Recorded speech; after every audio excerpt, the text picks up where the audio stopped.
At the beginning of this chapter, or even the previous chapter, we recognized the phrasal structure for, and we said that tense or auxiliary represent a tense. And that tense is either past or present.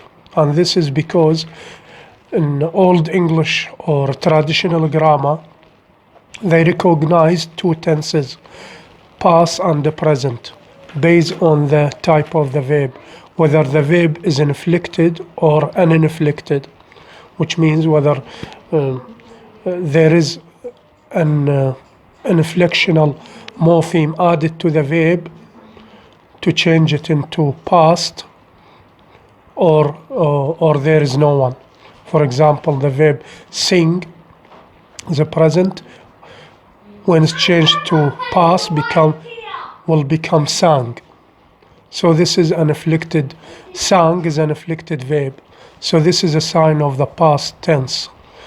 So this is why we have auxiliary is represented by, auxiliary contains a tense, and that tense is either past or present, as said in the phrasal structure rule we had in chapter 2 and the beginning of this chapter.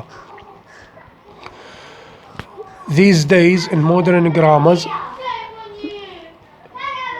they also talk about the future tense, but this future tense is not recognized by the inflection of the verb, but by the addition of another word. Addition, for example, addition of a model auxiliary verb such as will or shall, to recognize that tense as a future, or even to define the meaning of that of the time. And sometimes not only by the model, by adding the model auxiliary, but also by using other tenses such as a present or even the past, to recognize the future meaning. So in general, in English grammar now, we have, when we talk about the time, we have past, the present, and the future. When we talk about grammar, we have past and the present represented by auxiliaries, and also we have future represented or made by modal verbs. There is a clear distinction between time and tense, especially in English language. Time is a concept of reality. When we talk about time in general, we talk about reality. Our position in this reality, whether in the past, in the present, or the future. When we talk about grammar, we talk about tense or grammatical tense, which is related to the form of the verb. So tense in grammar is different from the concept of time in reality. Grammatical tense is related to the form of the verb, whether it's inflected or uninflected.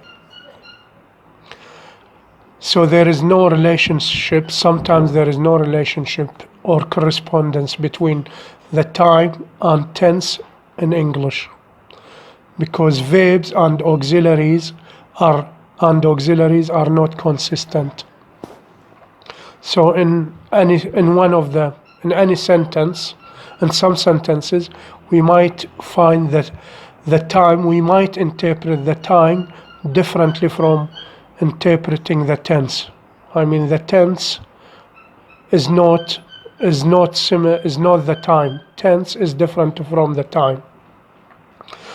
The time might be present while the tense is past, or the opposite, or something different.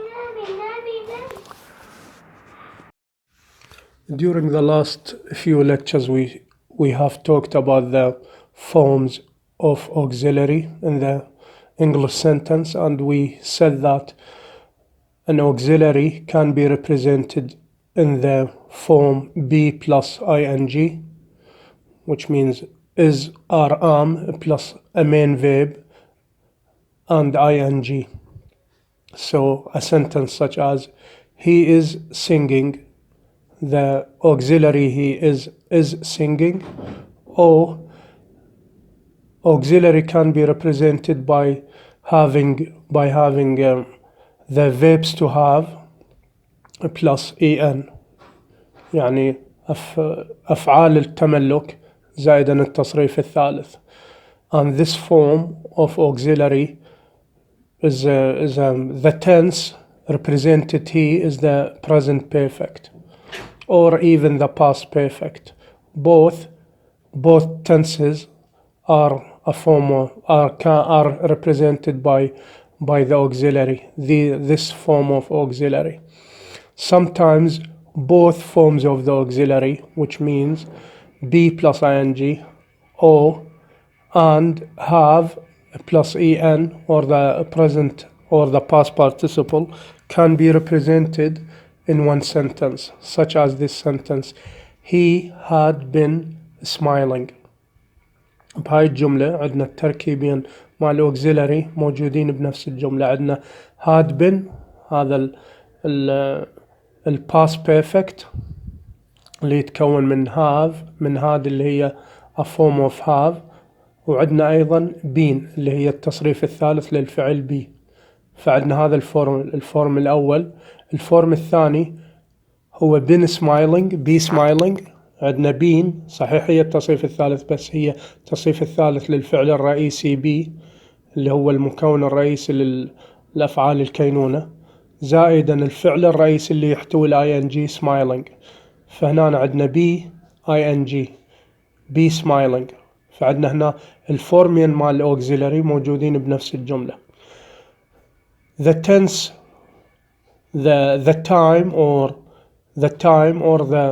time of this sentence is represented or is expressed within or through the first structure.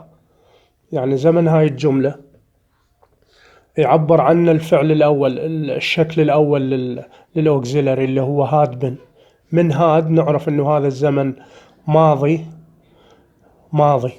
عندنا قلنا زمن يا إما ماضي أو مضارع past or present. هنا الزمن يمثل الشكل الثاني اللي هو الهاف plus en، مو بالشكل الثاني أو الأول اللي يجي بعده هنا بهاي الجملة اللي هو be plus ing.